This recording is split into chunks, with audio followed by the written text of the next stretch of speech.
suffering. You know, it's not the same when you study about it, when you learn about samsara. Then once I left the monastery, that's when I really started to understand much better the Dharma and what I had learned before.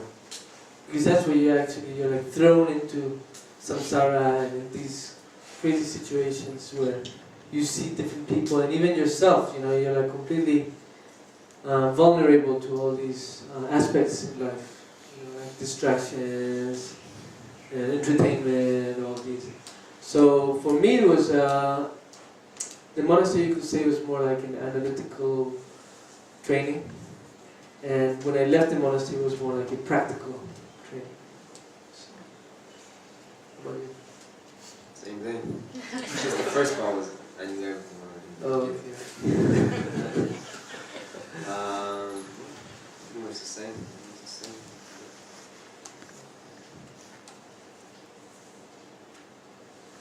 So let me ask you, are you guys mostly regulars here?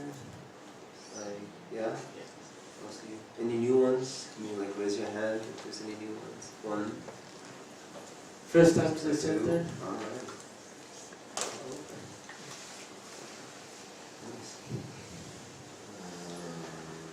You guys come here every, let me get this right, Wednesday and, no, Saturday, no, Friday and Sunday. Friday and Sunday.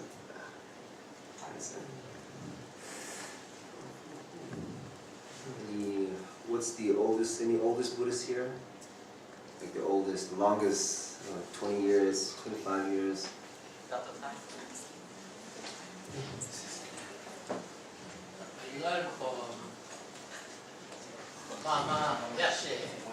Go with me? Really? You met Lama Yeshe? Personally, I read most of his books. Really? Wow. Sangdika, Manapmaka, Nagarjuna.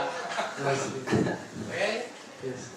Can I ask you some personal question? Yeah, of course. Okay? At the time of Parinirvana, in your case, you see anything you can still remember? Yeah, I still remember. I can't even remember what I ate yesterday.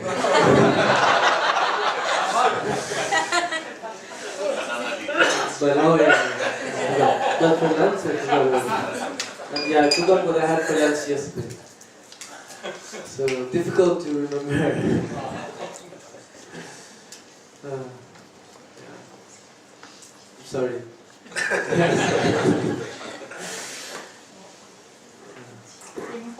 Do you mind sharing us your personal experience of what you call the cultural shock or social shock or religious shock between religious life in a monastery in early years and back to the West as a Western teenager?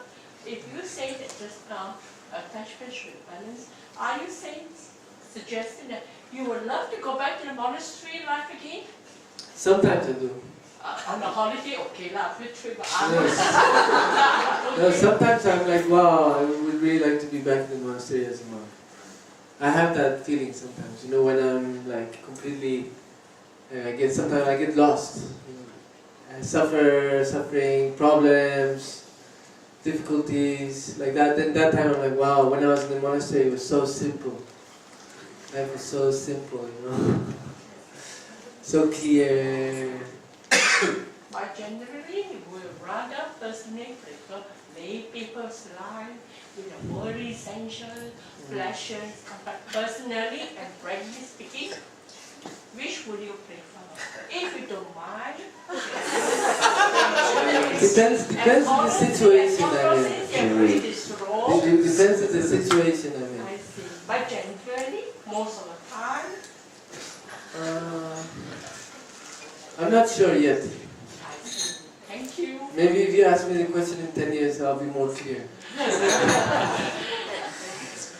Yeah.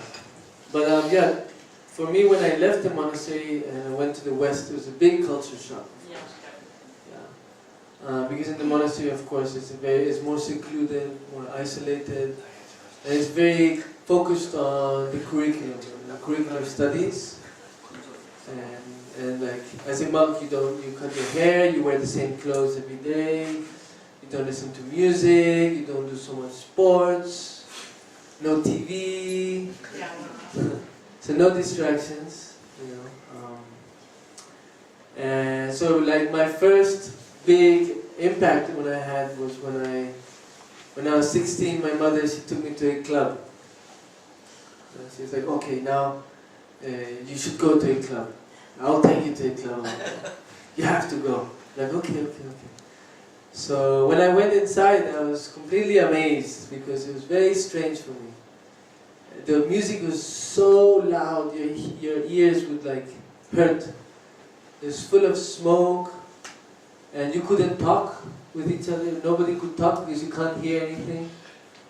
And then people are drinking alcohol, and you get very dizzy. You know, you can't, like headache, dizzy.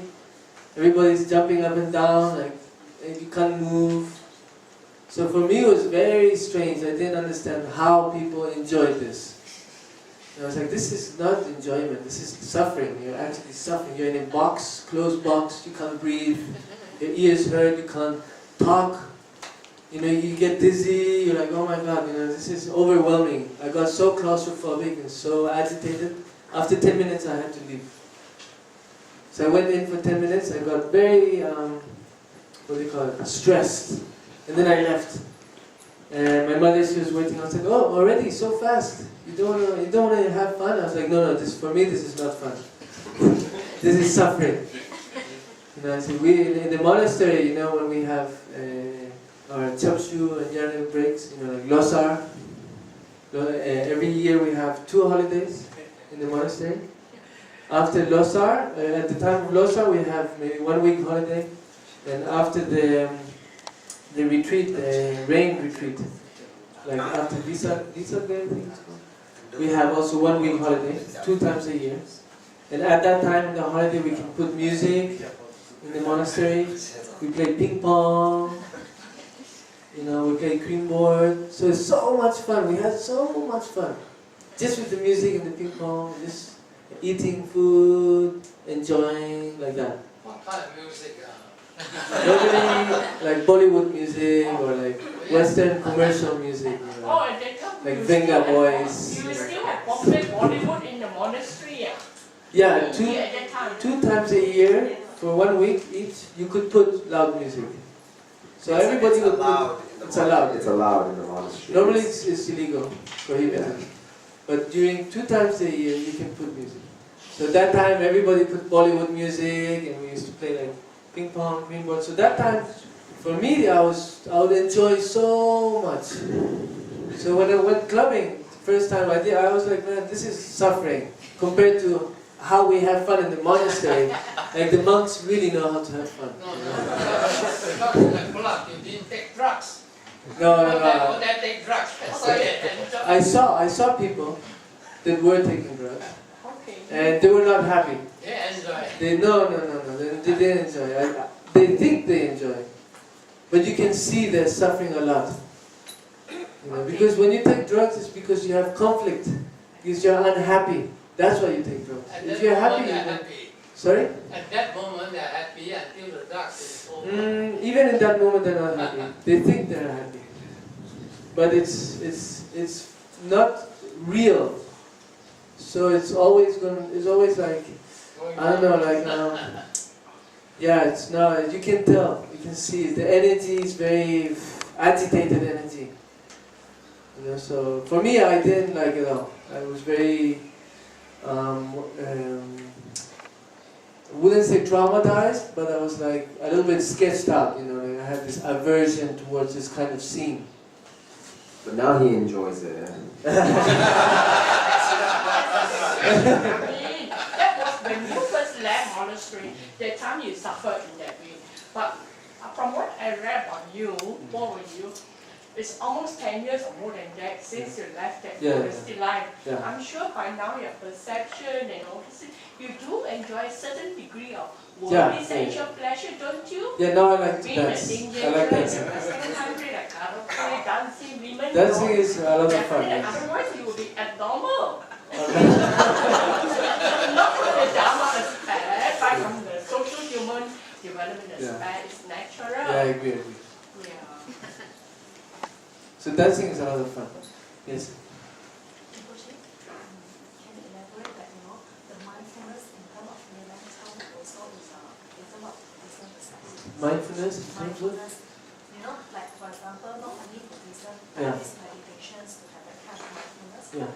So like, others like in the US and West, they have a treatment like, meditation, especially like, for people to live at the present. So mindfulness in terms of momentum and mindfulness in terms of Buddhism perspective. Is there any difference? And if there are differences, and what these differences is not really benefit as the Buddhist. But like as I already said before, Buddhism is a lifestyle and it's universal. So Buddhism is just a name to be able to relate to that or to understand, okay, the Buddha taught this. But before the Buddha taught that, it already existed.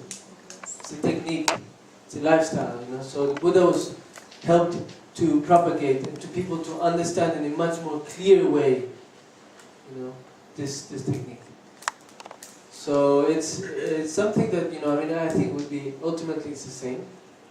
Whether it's lay, do you say lay? Lay or Buddhist, it's the same thing, So it's, mainly, it's a everyday lifestyle where we create a habit, to be able to be more present and more happy. And that's the main essence, to be able to adapt to any situation, be it negative or positive. So if it's very positive, not to get too attached so that we don't suffer afterwards. And if it's very negative, to be able to adapt in a positive way where we don't take it so seriously.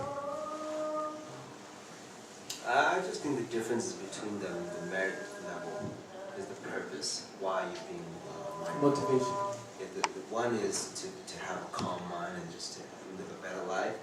And where the Buddhist is an extra, it's not just that, but it's also to religious purpose. So to have better mind control, so that you can meditate better, so that you can achieve maybe shinya, hapon, and so on and so forth, right? So you have a different purpose, a higher purpose, let's put it that way.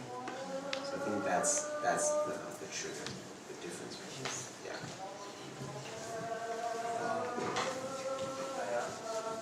Sheila has another question for us. Scary.